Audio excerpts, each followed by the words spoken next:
everybody's reacting to this differently, you know, and it's important that you look at everybody and just be more mindful.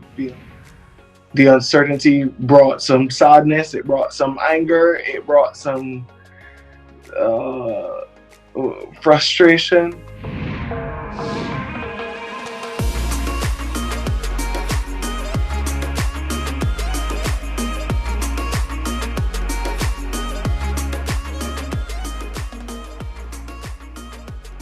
What's up, Andre, DJ Puffy, Parris?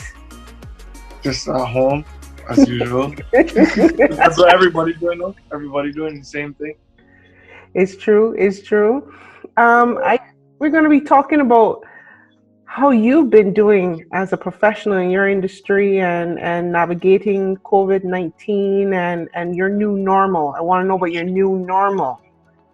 My new normal is sleeping a lot. I'm making a lot of music, so that's a great thing.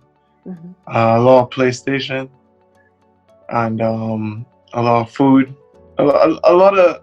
I feel like now I'm actually getting back to routine and structure in my life as opposed to how it was just being constantly on tour. So yeah, it's a very interesting thing for me, but it feels okay right Feels now. okay. Yeah, because that's interesting. So, I mean, you've already highlighted the positives coming out of this whole situation. Mm-hmm. Yeah. So Mm-hmm. tell me about, take me back to about 3 weeks ago when, I guess you could say things really started to change for everybody, including you. What were you doing? What were things like for you? Let me see, 3 weeks. I got home from Russia on the 9th of March. And yeah, I was supposed to take like some time off. So the end of March, I was like basically free. And I wasn't doing anything. I was supposed to resume touring from this month, like around the 4th or so.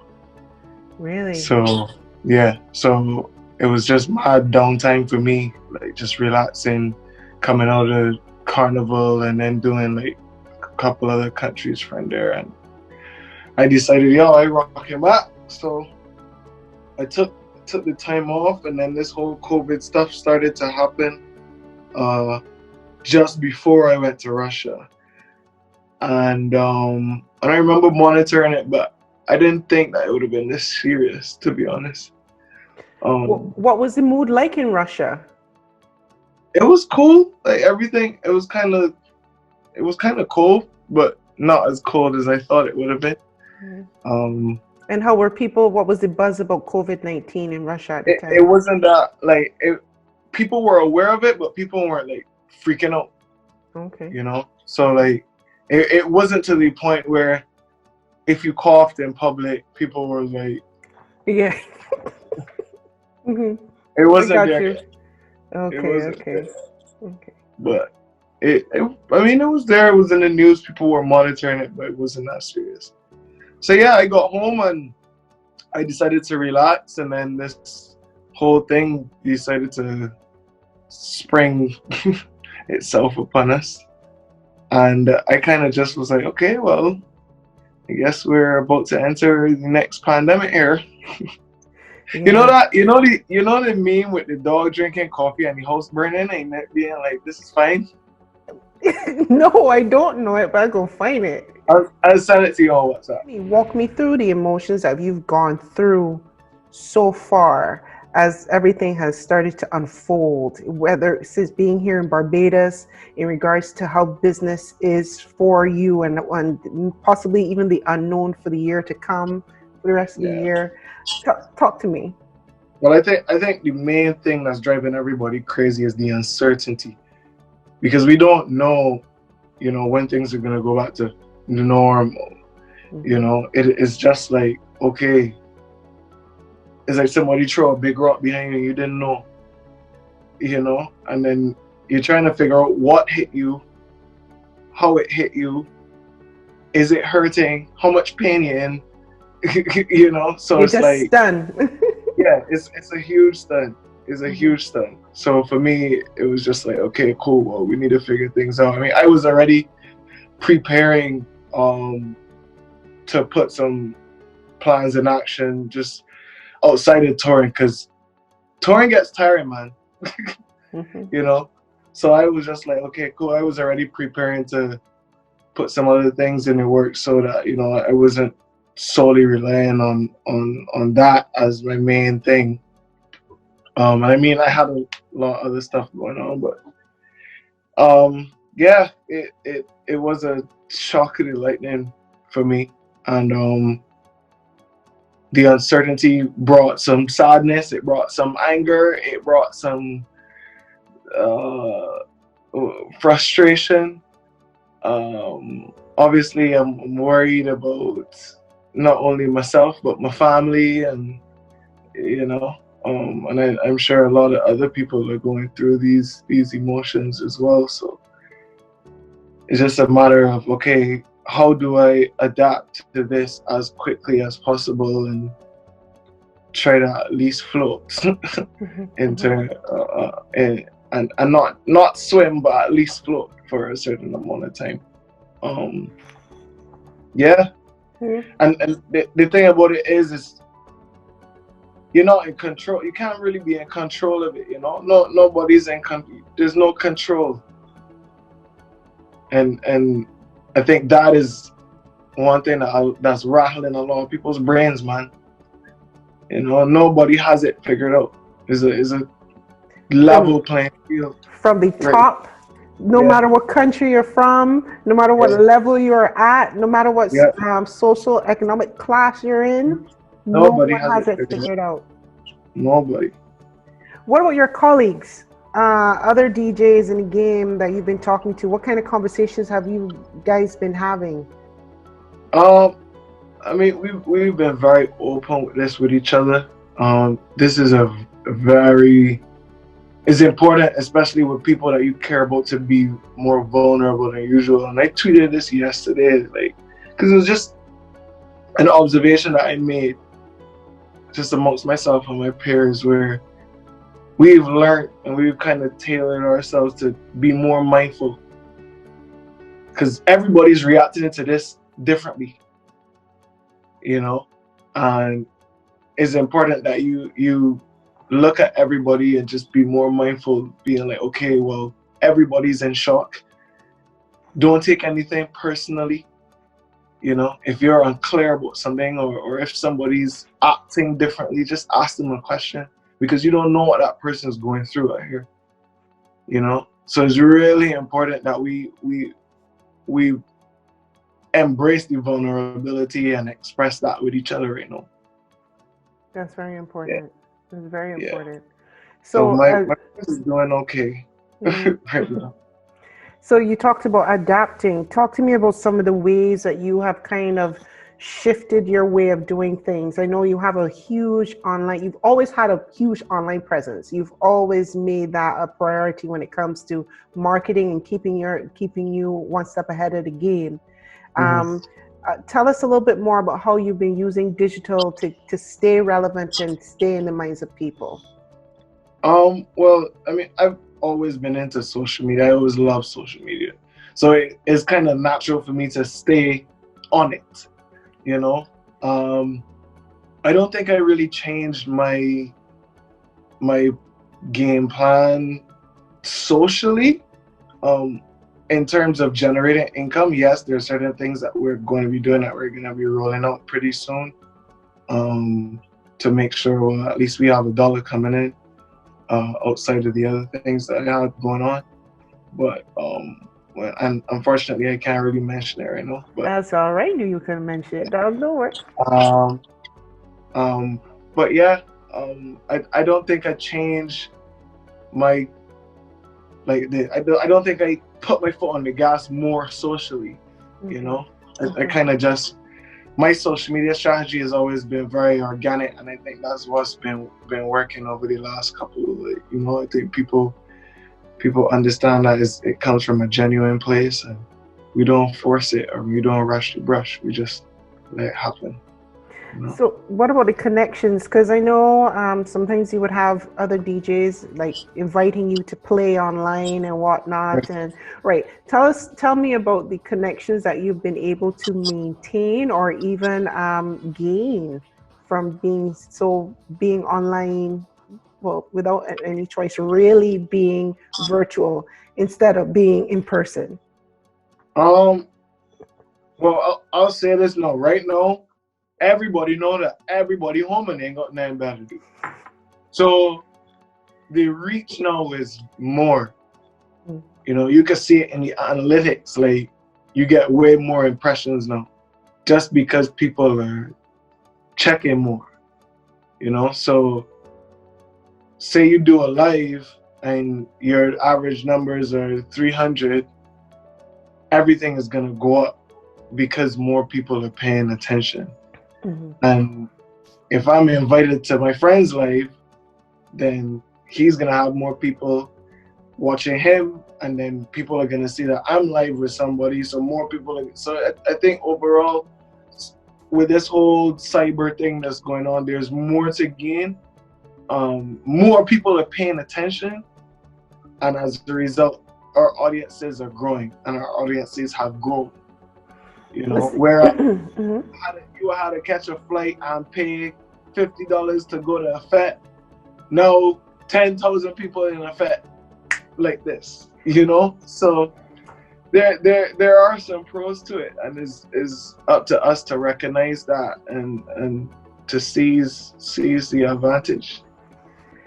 So let me ask you, as a man, as a son, as a Mm. fiance, you know, how have you this because I just talked to you as Puffy the DJ, but as a guy, you know, how have you been navigating that with family and loved ones and stuff like that? What goes through your mind when you think about all of that? Um.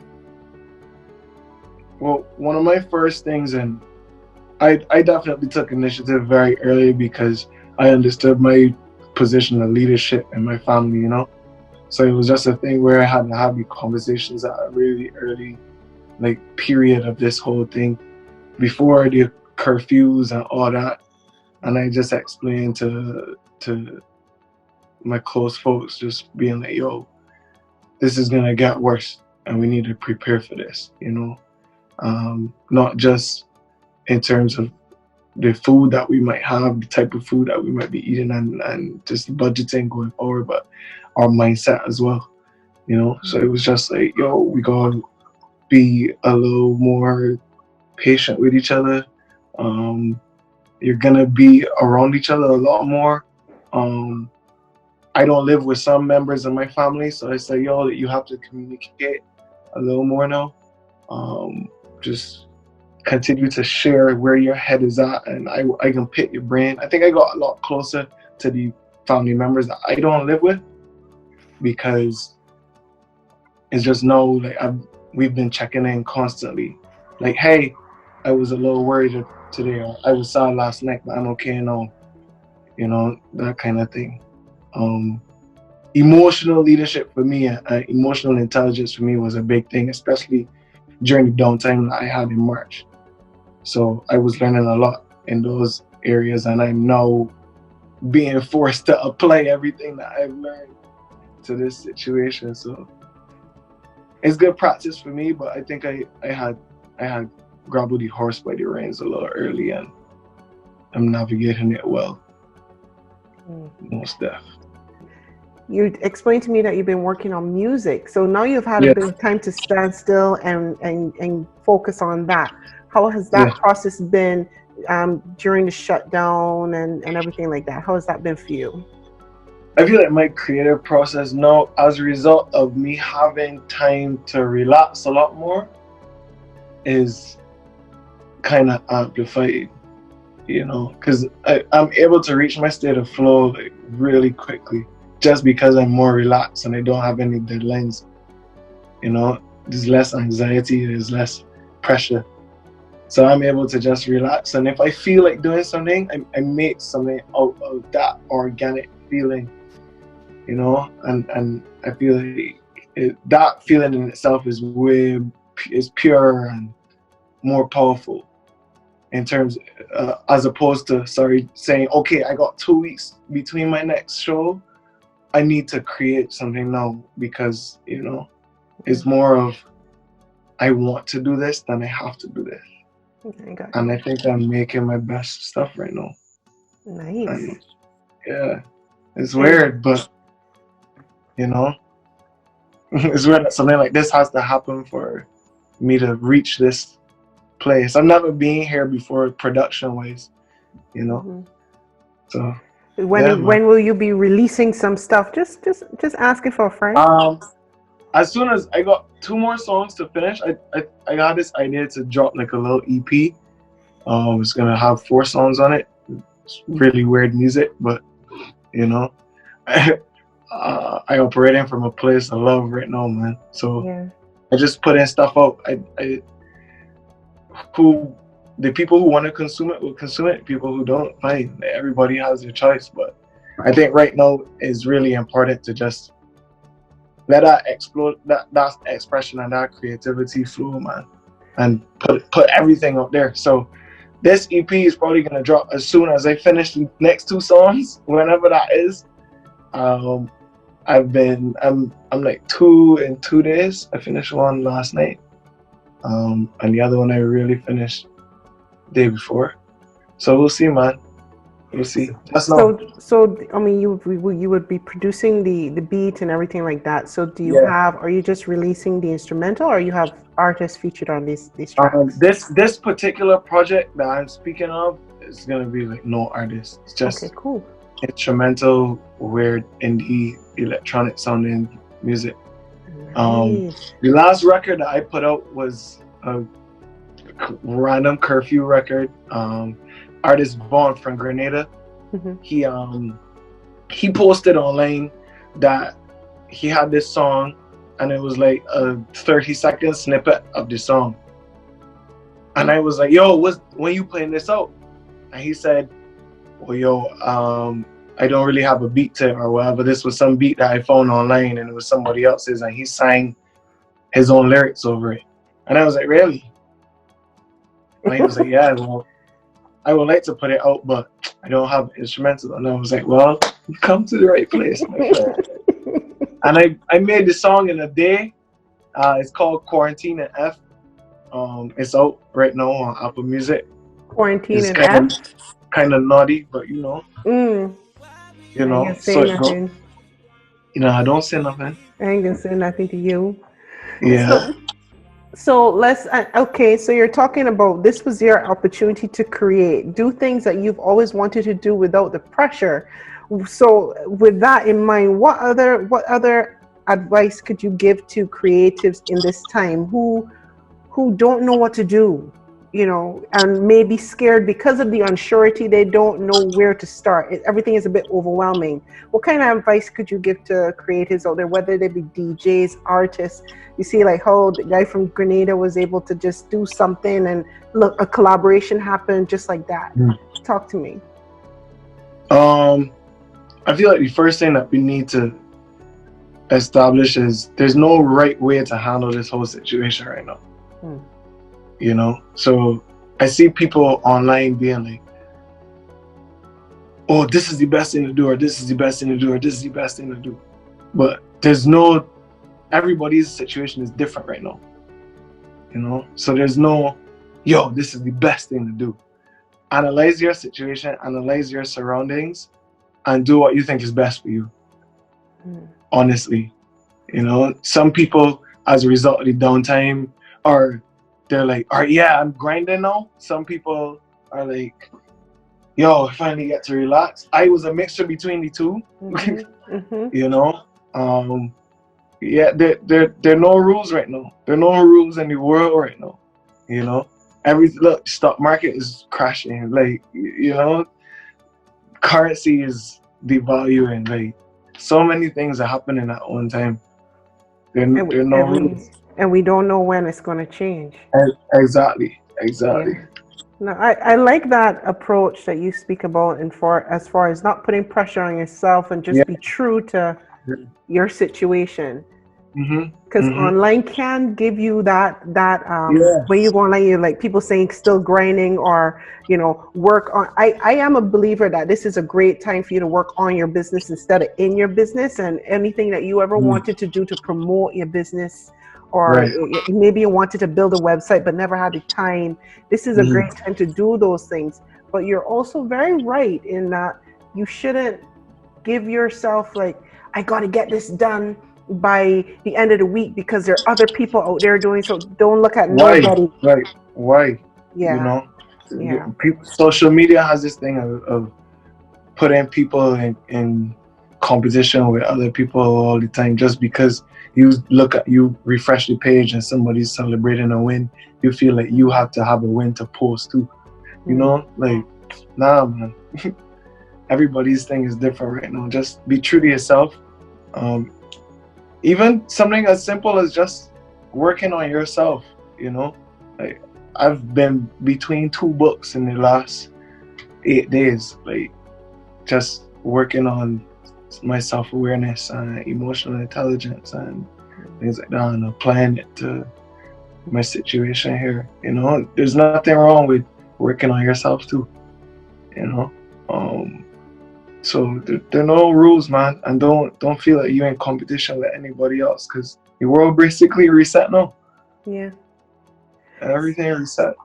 So from all your self evaluating and conversations with self and looking at what's happening, and all of us hope that there is an end in sight. What are some of the lessons that you have that you want to take away from all this? Not just from what you're actively doing now, but you sometimes you say, boy, when I get out of this, this is what I'm going to do differently. This is what I'm going to do this way. Do you have any of those things going through your head? I haven't been looking at it that way at all. Mm, I've been looking at it as, while I'm going through this is my opportunity to evolve. So not when I get out of this, I'm gonna be this. I'm gonna be a different person every day along the way. mm-hmm. You know. Yeah. So every day is a opportunity now to evolve and to be better and to know myself more. And if I don't feel like doing X, then just don't do it and figure it out. Refine your purpose. Refine my purpose. Me and Matthew had a conversation about this last night, where it's like, a lot of the things that I wanted to achieve, I'm not interested in them anymore. And it was like, Really? it's refining your why. Like, it's weird, man. I don't even have the answers right now. A lot of these questions is just like, it's relative. Mm-hmm. There's no real answer, just based on where we're at right now, man. Mm-hmm. Very tricky period that we in right now, man. Yeah. And evolving a perspective. Mm-hmm. Awesome. Nobody has the answer right now. No one. No one. So right now it's about creating, doing you, and keep finding self. Yeah. It's like we can't even say, okay, well, yo, we're gonna take XYZ shows because when is it gonna go back to normal? It might never be normal. You know, you festivals probably can't happen until next year. So how are we gonna operate until then? So it's kind of just taking everything as it comes and not letting the anxiety get to you. Yeah, because it's easy to get worried. Mm-hmm. I got worried in the beginning, Yeah. and then I had to just let go. Yep. I think everybody needs to do that. Well, I mean, Puffy, thank you so much for joining me. It's great to get your perspective, not just as a DJ, but as a man, as a young Yeah. person, and also somebody who is taking the enlightened approach to the crisis. Yeah. Yeah. It's important. Yeah. So, any last words for your peeps out there? What do you want to tell Um, people? this just me being enlightened or me looking at things from this way doesn't mean that I don't understand, acknowledge the seriousness of it, you know. So I just want people to be mindful of that, and and I mean, as I just said, just be mindful. You know, I think right now is really important that we are really mindful of everything that people are going through. The uncertainty is definitely mind-boggling, and again, and I repeat myself from yesterday: take nothing seriously. You know, seek clarity and understanding. Mm. If you're unsure about something, if you're unsure about how somebody is reacting toward you, or how something is gonna happen, research it and seek knowledge and understanding as opposed to assuming, you know, because everybody's in a very serious place right now, a very weird place, and it's important that you understand exactly what is happening as opposed to creating your own scenario in your head and move into suit. So that's the best piece of advice that I can offer right now. Yeah, we don't need assumptions. We need transparency. Hmm. Yeah, Hmm. makes And sense. don't be afraid to open up and be vulnerable a little bit. It's something that a lot of people struggle with. I struggled with it for a long time. I still struggle with it now, but I think we need a lot more of that right now.